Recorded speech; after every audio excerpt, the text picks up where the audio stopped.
From the heart of Central Florida, you're listening to the most electrifying show in media, A Neighbor's Choice. And I'm your host, your neighbor, David Gronowski. So glad to have this time with you across FM and AM stations and worldwide on our global podcast and live stream.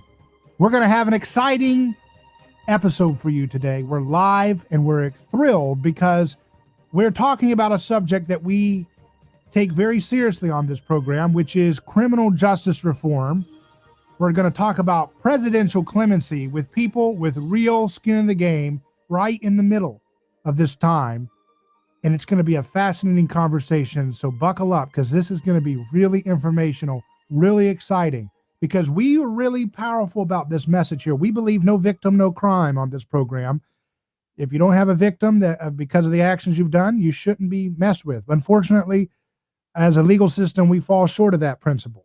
And we have to do what we can to chip away at this empire of a prison industrial complex. And it starts neighbor to neighbor, one person at a time. And so I want people to know that your life always matters, even when you feel like there's nothing left, even when you feel like you've been forgotten, even when you feel trapped in the bowels of prison, that your life is sacred, that your life is endowed with true meaning, and that it has real purpose. And don't ever give up, because you're about to hear some stories today that demonstrate that is real. Don't give up, and that if you persevere, and you do your homework, and you do your research, and you fight very hard, you can really overcome all obstacles, including life sentences, including terrible situations that are unjust and unfair. And joining me for this time is a friend of our program. She's been a frequent guest and a champion of criminal justice in various cases all over the country. She is very instrumental and the stories you're going to hear today. She's the founder of Can Do Clemency. Amy Povah. How you doing, Amy? I'm doing great. I'm doing fantastic because we have good news, David. Thank you for having me on. Well, thank you for joining us once again. And I'll just give it to you. Tell us the good news.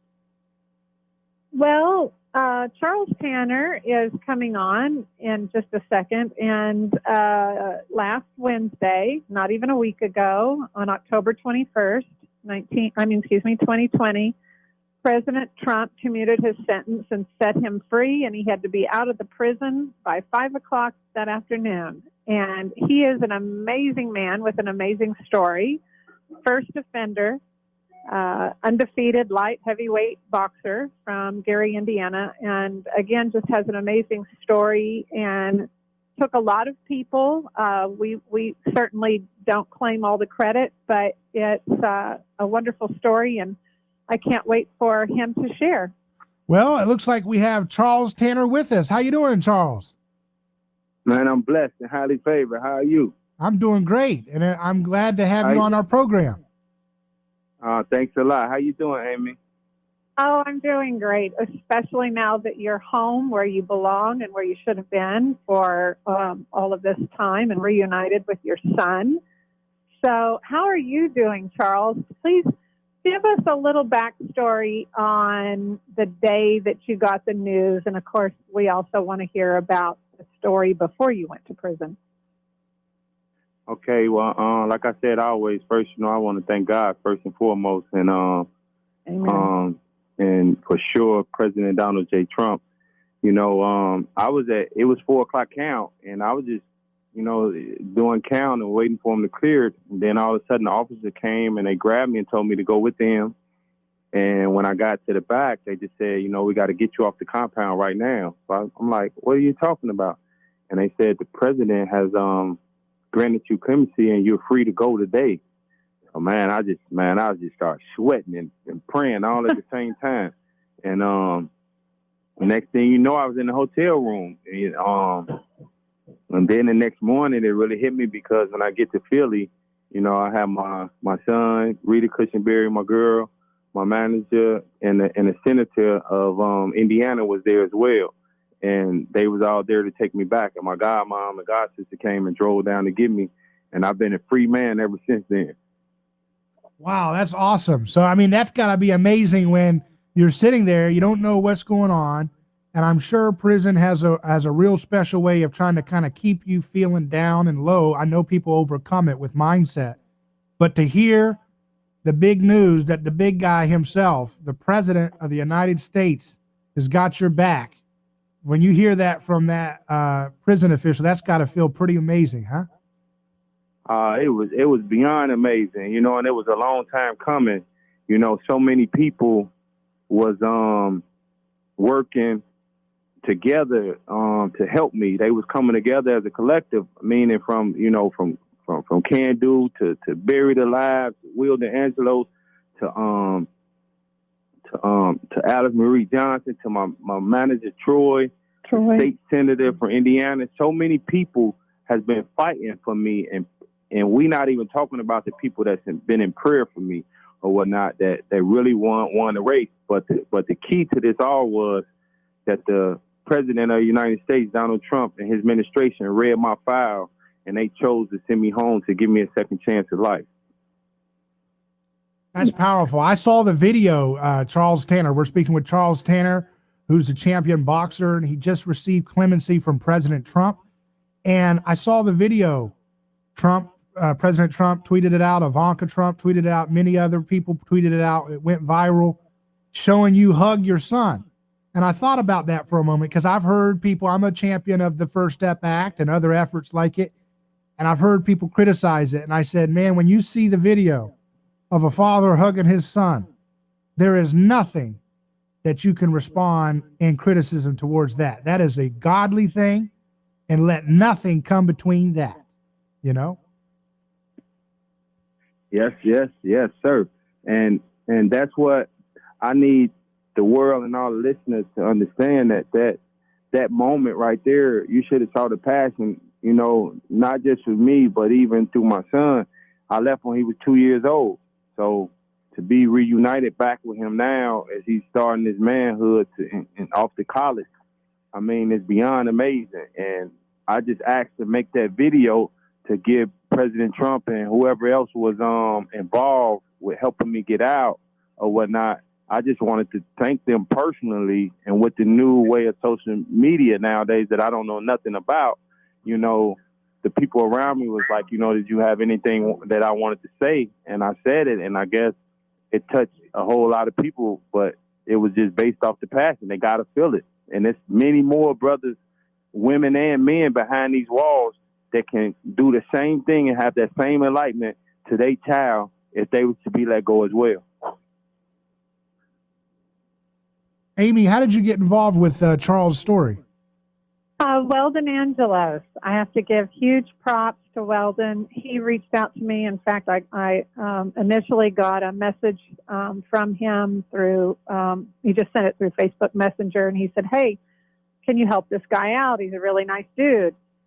So, as always, I tend to say, you know, I've got so many cases, I'll try. But, you know, one thing about Duke Tanner that I have to say is he is the most patient, kind. He's a gentleman. He always was interested in how my day was going. I've got a sick mother. He was always, every single time we talk, he'd ask me about my mother. He's just an incredible gentleman. Again, first offender. One of the things that stood out about his case to me, especially with clemency and the fact that President Trump was willing to listen to advocates about some suggestions that we have, is that Duke Tanner, when he was had his boxing career, he, at 18 years old, fought in one of Trump's casinos. And that's about all it took. I was like, oh, this is meant to be. I mean, he has to get clemency from President Trump because his story comes full circle, right? And Troy Bly, I also met through Weldon, who is his manager. And we always said, okay, he has to come home through clemency. Now, he was filing a compassionate release, We were getting a little frustrated because we were waiting on more clemencies there for a while, and the wheels of justice moved slowly. But the attorney that was working on his compassionate release didn't get it filed. And I always say whatever door opens first is the best door. But we felt like it had to be his story, which is so incredible. This was the perfect ending, in my view. And Duke, how do you feel about that? Man, I'm 100% in agreement, and I just feel, with my faith and my belief in God, that the lawyer couldn't file it. God knew which way I was coming home, so therefore, when he always came up with something or whatever, remember he kept either getting more cases or either we was getting more information to give him to have extra work for him to do. But I believe that was God all the time, just letting them know, like, no, you're going home this way. And when I let you go, it's going to be by the President of the United States of America. And that's just how it was. And based on the relationships and the things that we done with Amy and all the help you done for me and all of the others, it wasn't just about me. I'm not that type of guy. If we're going to be family, we're going to be family for real. So just like you want to help me in my situation when I'm in prison, I got to make sure that you well on the outside, because it's not a one-way street. That's just, I wasn't raised like that. So that's why I used to always ask, how are you? How are your mom? How is it with the other people? Remember, if you remember when the other guys got the clemency back in March, I wrote a letter congratulating them and thanking them for having the patience and faith, because it made me stronger. I wasn't bitter or I wasn't sad or anything. I was more joyful because I believed that I was given my boxing name for a reason. My boxing name was I Got Next, so I figured I would be next on the list. And guess what? I was next on the list, and it came true today. Yes.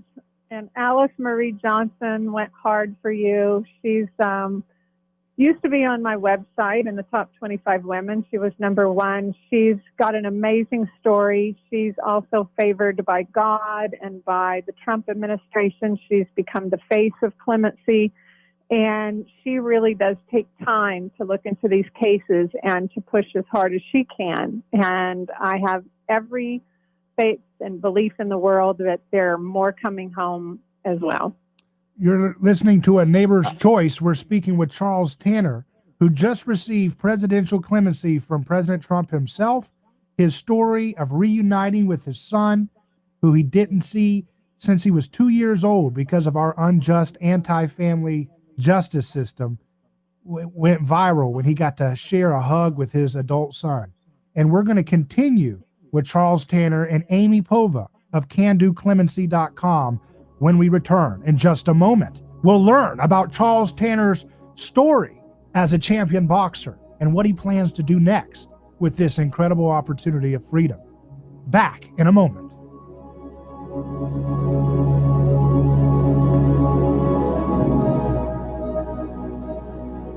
If you want to grow your savings these days, it's good to own gold. Who wants to hold dollars in a savings account earning 0.5%? Instead, check out Monetary Metals, started by my frequent guest, Keith Weiner. They put your gold to work and you earn 2 to 4% interest, paid out not in dollars, but in more ounces of gold. Plus, there are 0 vault fees. With several active deals open right now, they're taking new clients today. Learn more at interestongold.com/David. That's interestongold.com/David. Hello, this is David Kronosky with A Neighbor's Choice. I've got a mission for you. I'm a big believer in eating family farm-raised, high-quality grass-fed beef. That's why I'm a frequent customer of White Oak Pasture, a 6th-generation beautiful farm in southwest Georgia. Support sustainable, delicious meat of the highest quality. Ask for White Oak Pasture's beef at your local grocery here in Florida, or go to whiteoakpastures.com, and first-time customers get 20% off on purchases with our exclusive coupon code NEIGHBOR.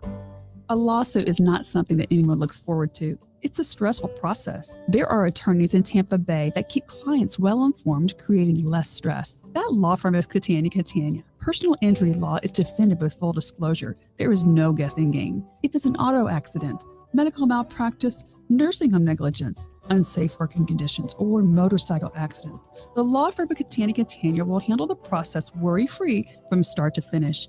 Many victims don't realize they have a claim for the loss until they talk to Catania. They only represent private individuals and treat every case as if it's going to trial. Putting families first is more than just a slogan. It's their way of practicing law. It's a commitment to you. Remember, they don't get paid if you don't get paid. So go to Catania.com. Over 28 years in practice. Catania, personal injury, auto, and motorcycle accident attorneys. Catania, putting families first. Office Tampa. Not attorney spokeswoman. David Gronowski here. Let me tell you about a man named Gabriel. Every day, Gabriel puts on his boots and drives across America to make sure our store shelves stay stocked with the food people count on. See, Gabriel served our country overseas. He knows that America stands for freedom, quality, and caring for others the way we would like to be treated. That's why when Gabriel saw food shelves getting low during the pandemic, he hit the road as a driver with Oakley Transport. In the land of the free, where no one should go hungry, we need heroes like Gabriel to help keep America fed. CDLA driving professionals. Join Oakley Transport today. Keep America fed. Visit oakleytransport.com or call them today at 1-877-8-TANKER. That's 1-877-8-TANKER.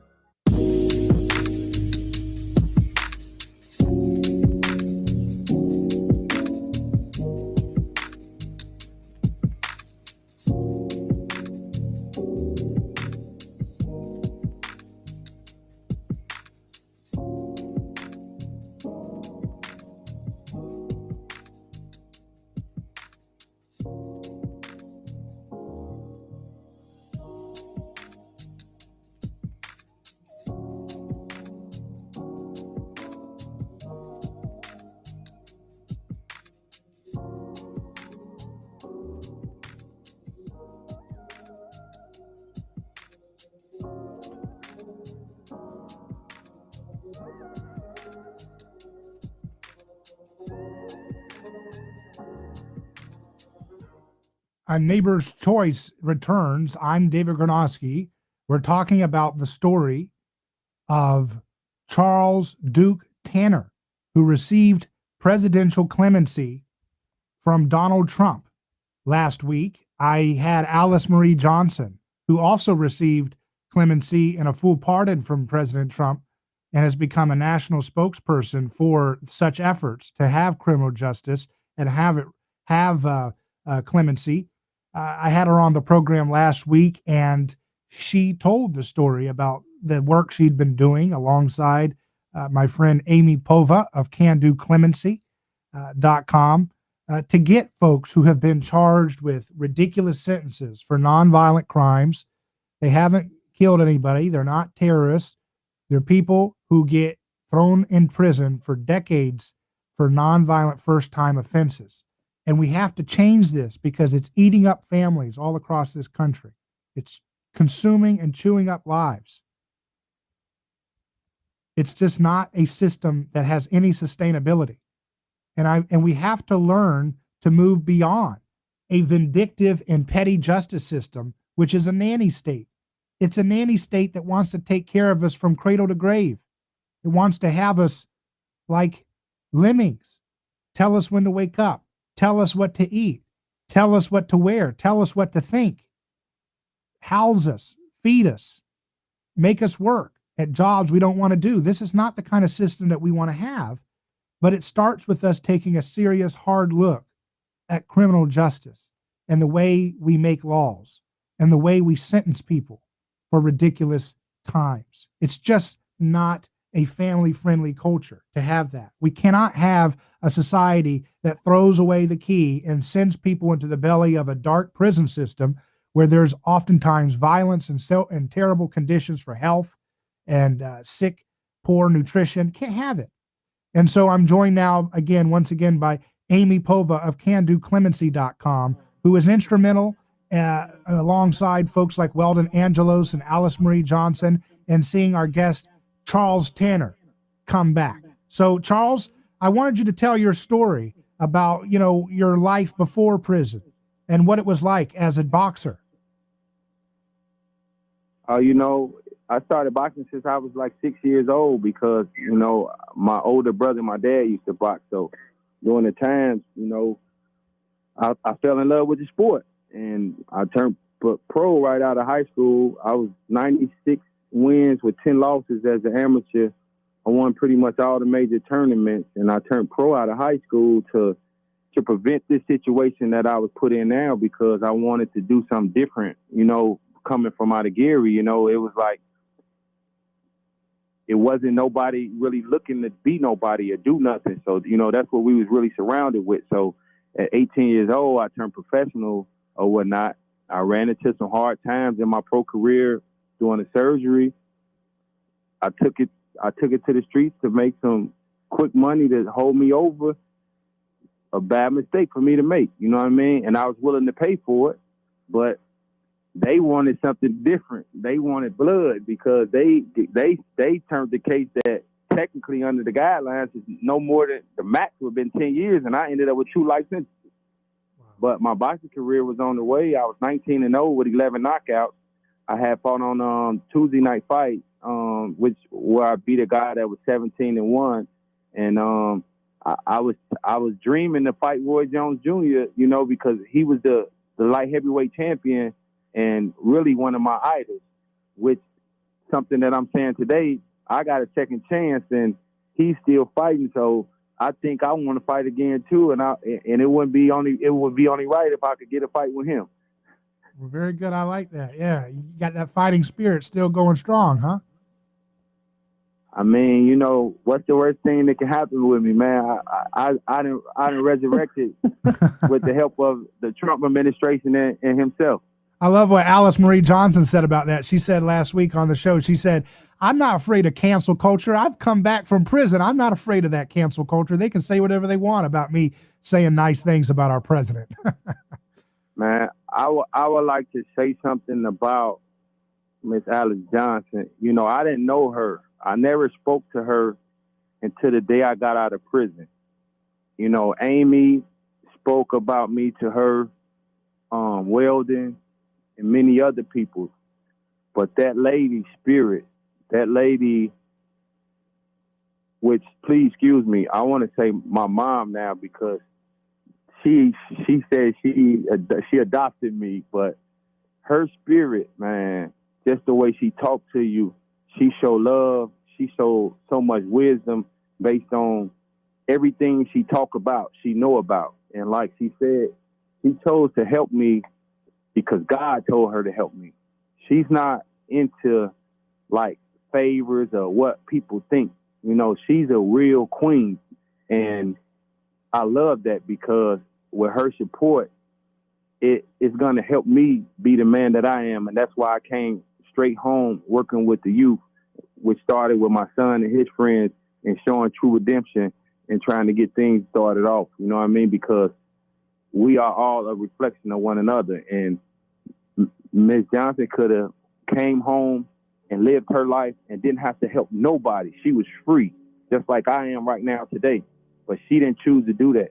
Amy could have did the same thing. She was in prison too. You know, people forget about that. So that's another reason, Amy, why I always would check on you, because at one point in time, you was like me. You had to have the same hope and courage and everything to keep going as well.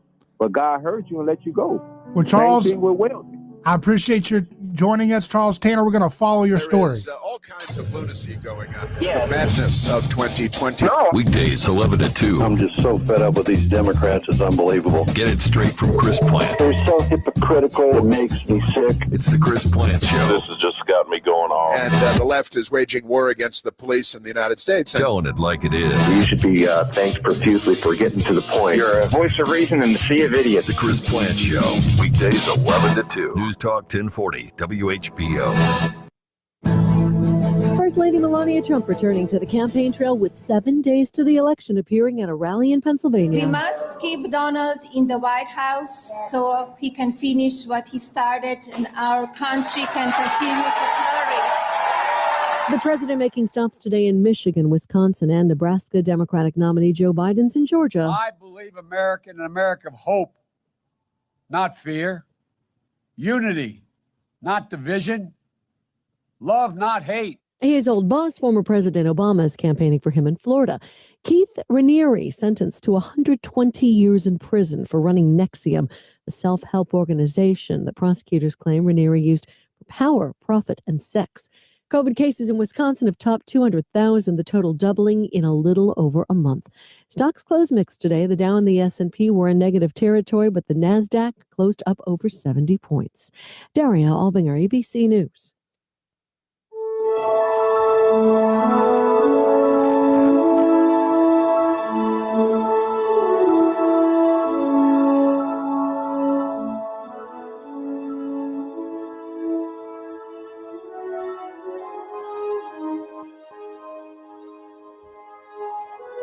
Soaring high across Florida, a neighbor's choice returns. I'm your host, David Karnofsky. We're talking about the fundamentals of what makes society tick, which is the rule of law. Is it fair? Is it just? Is it right? Is it moral, the way we deal with law? Are we locking people up for ridiculous nonviolent crimes? Are we putting people away for things that we would never, ever let done to our own children if we had a say?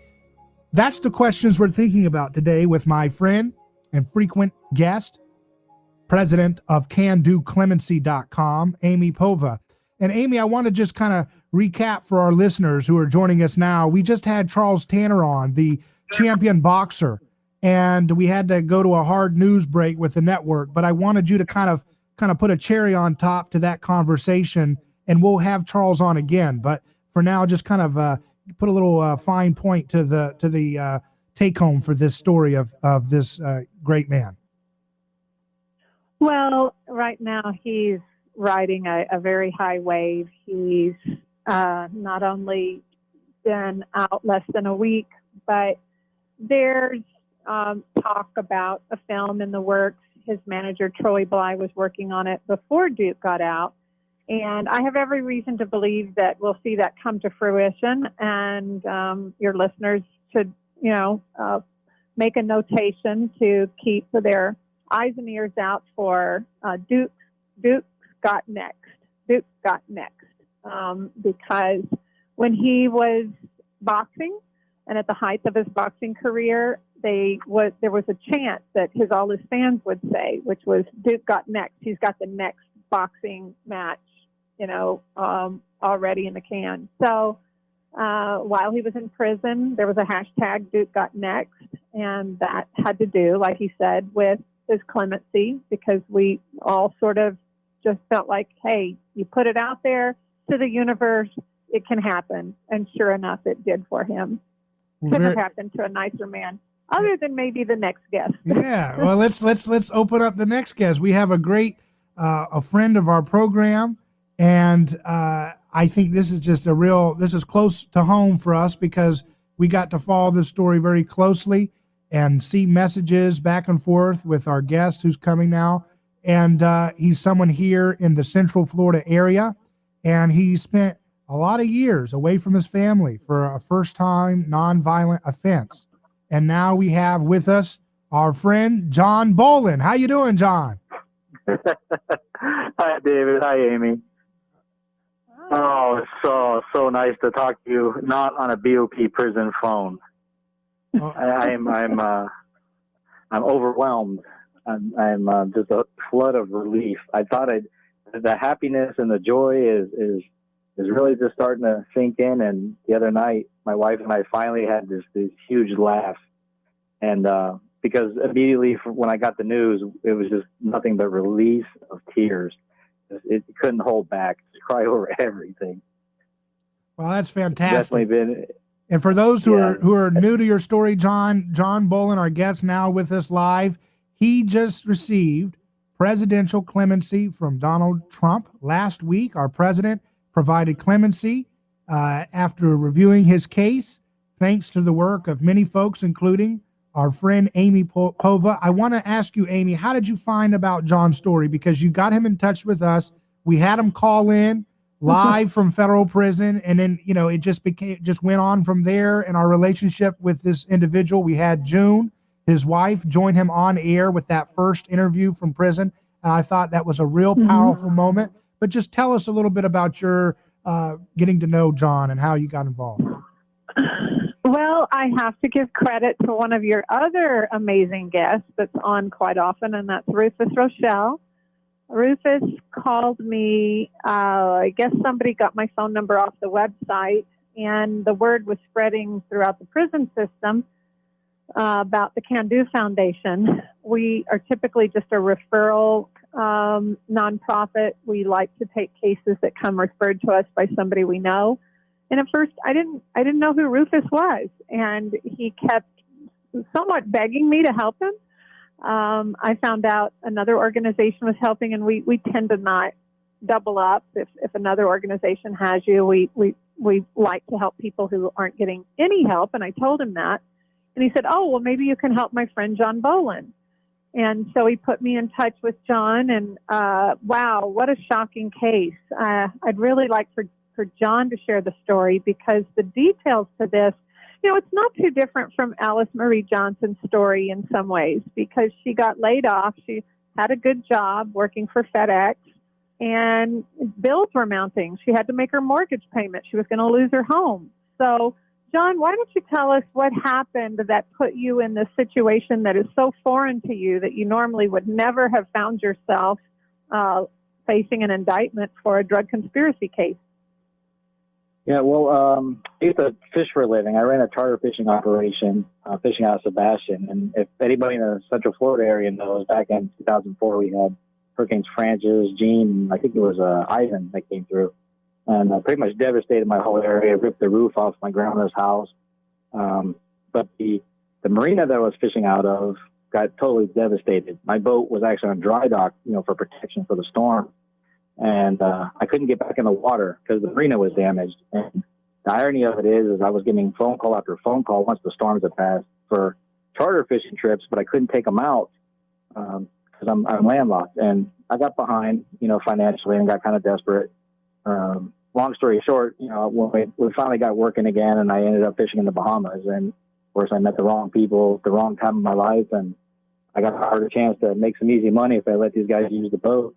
And somehow in my mind, my thought process at the time, I rationalized it, I justified it, and I said, okay. And I think a lot of it was just because I told myself, well, I'm not really doing anything that bad. I just have to look the other way and I make a few dollars. And it really wasn't. It definitely wasn't worth 4 life sentences, and it wasn't any money anyway. And that's how I ended up in prison. And the story about Rufus is really a unique one. Rufus is a guy who had done, I think it was 31 years. And he would always walk around with a smile on his face, no matter what was going on. And we were in a program called a skills program. We were mental health companions there. And it was one morning after a meeting, I was really depressed, kind of kind of a down day. And, that hopeless feeling that I've having a life sentence, you're sentenced to die in prison. So, but that hopeless feeling was really bad that day. And for some reason, Rufus saw it in my face, and he pulled me over and we started talking. And for 14 years I've been locked up, I don't share personal stories about my family. Most people don't know their names. And I just opened up to him, and he's like, you need to get hold of this Amy. And from there, Amy Can Do has just been the biggest angel in helping my life. And here I am, a free man, which, by the way, we had a FedEx package today, and I got the actual official commutation from the president today. Wow. Oh, how great. I know you're going to frame that one. Definitely. I have to give a copy to my mom. Oh, God, that's awesome. Well, one thing I have to say about you, John, is that I asked for a copy of your clemency petition. And a lot of the time people do exactly what they're told to do. They just, they fill out. There's a form on the Office of the Pardon Attorney website. And my years of experience is that, frankly, that's just not enough. It doesn't have any questions so that people can provide their release, their reentry plan, where they will release to, backstory, copy of the progress report.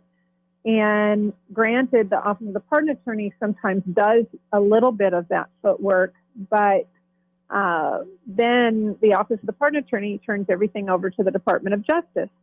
Well, John and Rufus and Charles Tanner and Alice Marie Johnson and a lot of other people got denied by President Obama. And it was shocking because it was like, wait, these are some of the I didn't have John's case back during the Obama administration, but so many of them I did. And I was like, there's something wrong here. And we tried to ring the bell. We did an open letter in Business Insider asking President Obama to reconsider some of the denials because, they were first offenders, no infractions, just perfect in every way. And so when I saw John's clemency petition, I thought, gosh, right now I don't have the time, but I sent his wife, June, a copy of one petition that's sort of like a template that we use. And she sent it to John. And the next thing I know, John said, I'll have it done this weekend. And in my mind, I thought, there's no way. I mean, he can't possibly have finished that so soon because I know in the prison, we don't really have access to typewriters. They're the old-fashioned, computers. We just have old-fashioned broken-down typewriters. And I got a copy of John's clemency petition, and literally it was like a magic wand. He had done such a great job, did it all himself, followed the template. But John, you are amazing in your own right, and you also did your own compassionate release, which I think is still pending. Correct? They never responded. Yes. Right? No, I never got a response. And so by the grace of God, I'm glad you got clemency. Oh, I appreciate everything that you've done, and David, everything you've done, and Alice Marie Johnson, and so many others. And I don't want to forget anybody. Just getting those emails from you in prison, just give me a little bit of hope or a happy birthday message. I can't tell you how priceless that is. When I told you before that you've helped me do this time, and I don't know how you would time it. And I would get a stretch of just bad days where I really needed an uplifting. All of a sudden, boom, here comes an email. Or I heard that my wife was talking to David on the radio, and it was just wonderful news. And I survived on that. I literally survived on that. It kept me going. I can't thank everybody enough. So I want my audience to listen right now. If you're driving in your car, listening on radio in Tampa or Orlando or Melbourne, St. Pete, Clearwater, wherever you are, or maybe you're on the podcast, maybe you're listening in Sweden, your community matters because people are impacted by you paying attention to their story. And when people feel like they're not forgotten, when they feel like they're not abandoned, that does wonders for people who are suffering. And so don't ever think that your time on this program is just, a trivial matter. By you listening, and you spreading the word, spreading the petitions of people on CanDoClemency.com who deserve to come home to their children. They don't deserve to have a broken family. They don't deserve it. And I don't care what the justice system is. You don't deserve destroying people's childhoods because of nonviolent mistakes, whether it's a vice, whether it's a bad hanging out with the wrong crowd. There are better ways to deal with it. And your attention and your service for the least of these has real world impact. Some of you listening right now listened the night that John called live from federal prison with 4 back-to-back life sentences. Maybe you got a parking ticket today. That's not 4 back-to-back life sentences. And he had that on his back, and he still kept his head up, and he still called in, and you got to experience that time with him. And now he's free. He's free. Well, I'd like to add that because we kind of have talked about this in previous shows, but John, you never handled any drugs. You never possessed the drugs. You never sold the drugs. So they held you responsible through the conspiracy law, correct? Yeah, they put whatever they testified as far as the amount of drugs they did on this day or that day, this day, whatever that total weight was what they held me responsible for. And how much time did the actual drug dealers receive? 7 years, because they took the stand and testified against me. So, of course, they got their cooperation agreement.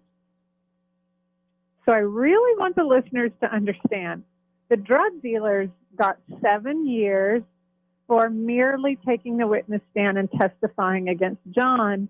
They didn't offer John a deal. A lot of the time that happens because if they get it happened in my case where they got the kingpin, but so often prosecutors will tell the public that, well, we need these blackmail tools like mandatory minimums and the conspiracy law to frighten the low-hanging fruit, the mule or the little small-time participant to help us get the bad guys. And they'll even refer to them as the bad guys. My experience, and I went through a lot of cases while I was in there, is the person who has the most information gets the best deal.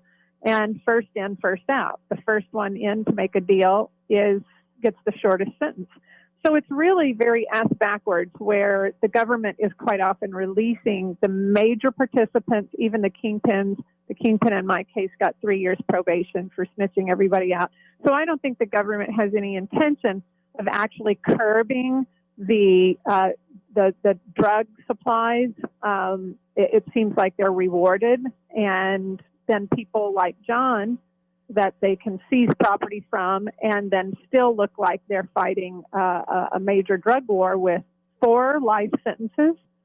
But when John went to prison, there were no headlines saying that we put a small-time chartered fishing business guy in prison for 4 life sentences, I doubt. Was there, John?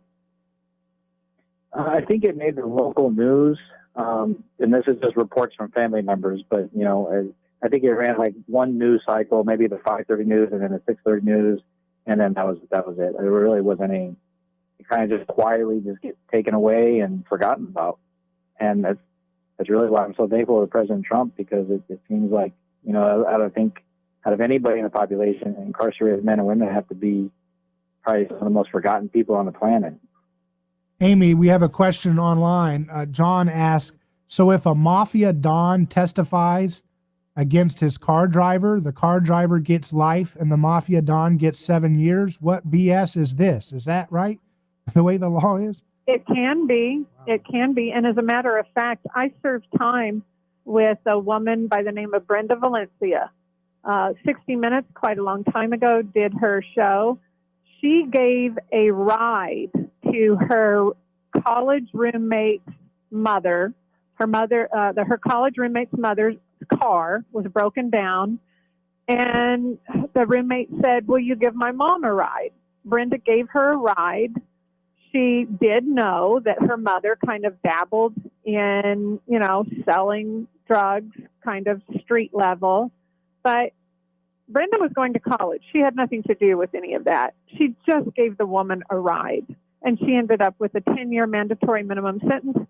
And the woman who she was going to collect some money for a drug deal she had done. And she was given a deal because she cooperated, and Brenda went to trial. What people have to understand is if you go to trial like John, myself, and Brenda, you get the mandatory minimum sentencing, which is called the trial penalty phase. The person who cooperates gets a plea deal, and they are released from the mandatory sentencing scheme. So yes, quite frankly, that can happen. I don't know that one has happened exactly like that, but I just told you about Brenda Valencia, and it was a very similar thing. She just gave somebody a ride in a car. She was about 19 years old, and she got 10 years mandatory minimum because they said, you furthered the conspiracy one step, so therefore you're guilty for everything that happened within the conspiracy. Now, was this part of the 94 crime bill, this law like this? That certainly was part of it, but they were already prosecuting cases like that because I went to prison in 91 and it was very similar. But in John's case, 4 life sentences. So John, explain how they added that. How did they get to 4 life? Is it because the amount of drugs that were alleged took place in the conspiracy? No, they actually, when they did my indictment, they broke it down into 4 separate charges, which was a conspiracy to import cocaine, attempted importation of cocaine, conspiracy to possess and with intent to distribute cocaine, and possession with intent to distribute cocaine. Although I didn't possess anything, they said there's such a thing as constructive possession. In other words, I was intending on possessing it. I assume that's what that is. And then the attempted was because they got stopped 48 miles out in the ocean from the Bahamas on the way to Florida, and that's the Coast Guard stopped the boat, and that's how they got caught. And so that charge was an attempted importation, but within the whole conspiracy to import. So when the judge sentenced me to life, he gave me life on each of the 4 counts. Wow. Meanwhile, people who are of privilege, like Hunter Biden, can have videos of them doing crack cocaine, and the media will delete the story from even being allowed to be told. So we see that there's a total double standard where one group of people who are at the top get to live in a lavish and decadent lifestyle, and then people that are not even doing the stuff that they get away with, they get the entire book thrown at them, they get their families destroyed. But thankfully, because of the efforts of President Donald Trump, one of those stories of injustice has been corrected, and that's John Bolen's story, who we have with us right now. We'll be back in just a moment with more from John Bolen and Amy Povah of CanDoClemency.com. Back in a second.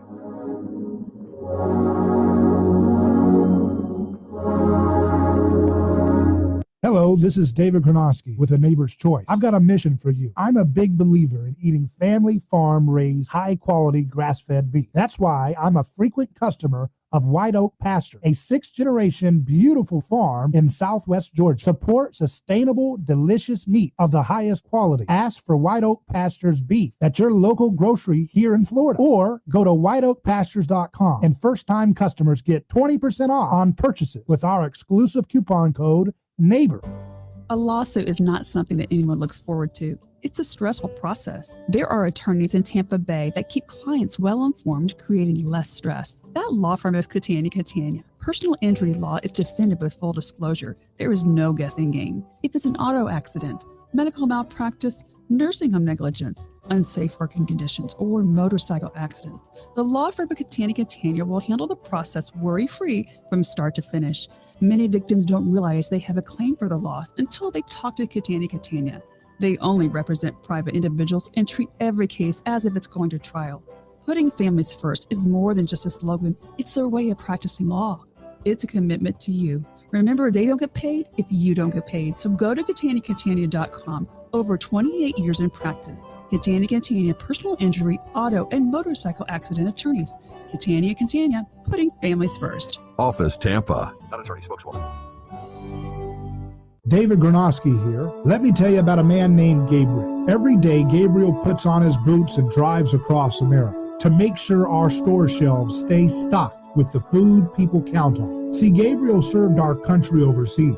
He knows that America stands for freedom, quality, and caring for others the way we would like to be treated. That's why when Gabriel saw food shelves getting low during the pandemic, he hit the road as a driver with Oakley Transport. In the land of the free, where no one should go hungry, we need heroes like Gabriel to help keep America fed. CDLA driving professionals, join Oakley Transport today. Keep America fed. Visit oakleytransport.com or call them today at 1-877-8-TANKER. That's 1-877-8-TANKER.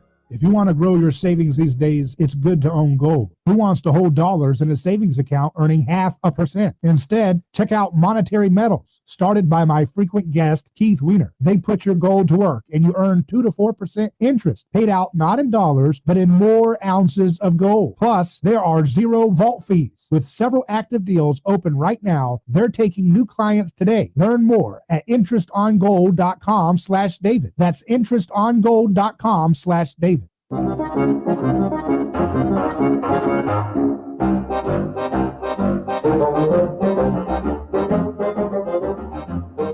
Fighting for human liberty across the globe by ending the endless wars, and here in our own home, in our own backyard, where we're ending the endless sentences for nonviolent, victimless crimes.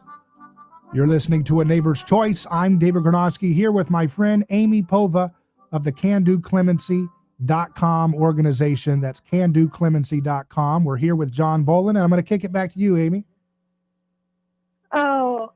Thank you, David. Well, I just wanted to say that, again, John got his clemency on the same day that Charles Tanner did, on October 21st. And I was sitting exactly where I am right now, on the computer, 24/7 it seems. And my phone rang, and it was Alice, and she was wanting June's phone number. And I could tell, by her voice, and she goes, "You can't tell anybody." But anyway, it was very exciting because I gave her June's phone number, but June wasn't answering. So then Alice was just like, "Can you please get through to her so that, she'll take my call?" So I kept calling June over and over, like 3 or 4 times in a row. And then when she answered, at first she was worried. I could tell by her voice. It was like, there was this moment where something wrong. And I said, "Just answer your phone. I just need you to answer your phone when this number comes in." And then I could kind of tell her voice got a little bit more excited. But I say that because I really want to give props to Alice for pushing. I knew she was pushing. We have a number of cases that we're personally invested in. And I'd just like to hear from John, how did you find out about it? How did the news get broken to you first? Oh man, we, as you remember, we locked down for a 4 o'clock count, for a 4 o'clock count. And about 4:30, get a knock on the door, and it's a case manager from another unit. And she's saying, "Hey, what's your release address?" And I kind of puzzled, and I'm giving her my wife's address, and she says, "You're getting on immediate release." And I'm telling her, "Hey, don't mess with me, lady." And she's like, "I'm not messing with you."